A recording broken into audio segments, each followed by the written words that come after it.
Hi everyone, my name is Neha and today I'm going to be showing you a short trick to multiply two numbers in mathematics. Let's get started.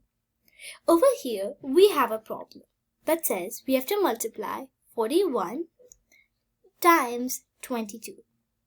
So the first step in this method, in the short trick method, is that we have to multiply the units digit of the first number times the units digit of the second number.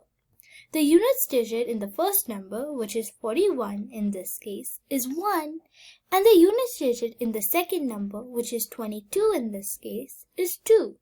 So we first do 1 times 2, which is equal to 2. Next, what we do is we cross multiply. So we multiply 4 times 2, and then we do 2 times 1 in this case.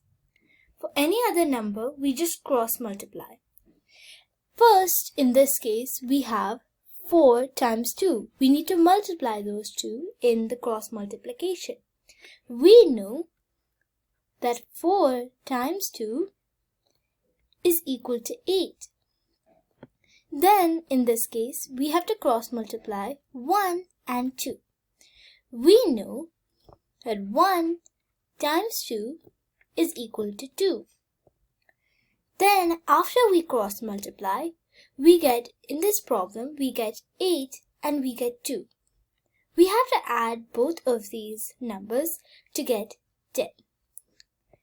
Then, after we get 10, we put the 0 over here, and then we take the 1 of the 10 as a carry. Finally, the last step we do is we do 4 times 2. We do the tens digit times the tens digit of the second number. So we do 4 times 2, which is equal to 8.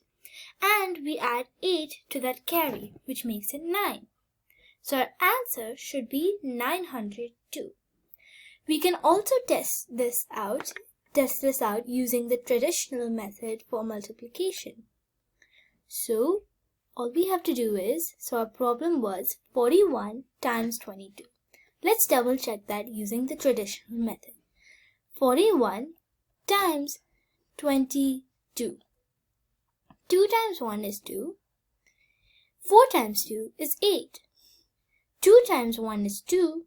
So we first take each digit and we multiply like this. Multiply with the other two digits up ahead. Or you could do the same thing like this. 41 times 22. You could do it like this and like this. Multiply and then you add them together. So 2 times 1 is 2. 4 times 2 is 8. So we get 82. Then we do 2 times 1 is 2. And then 4 times 2 is 8. We add those up and we get 2. 8 plus 2 is 10. 1 plus 8 is 9. To make this clearer, you can put an X over here to remind you to not put any digit over there, or you could put a 0 instead of an X. You can do either way which seems more helpful to you and makes it more clearer. Anyways, thanks for watching this video and I hope you liked it. See you next time. Bye!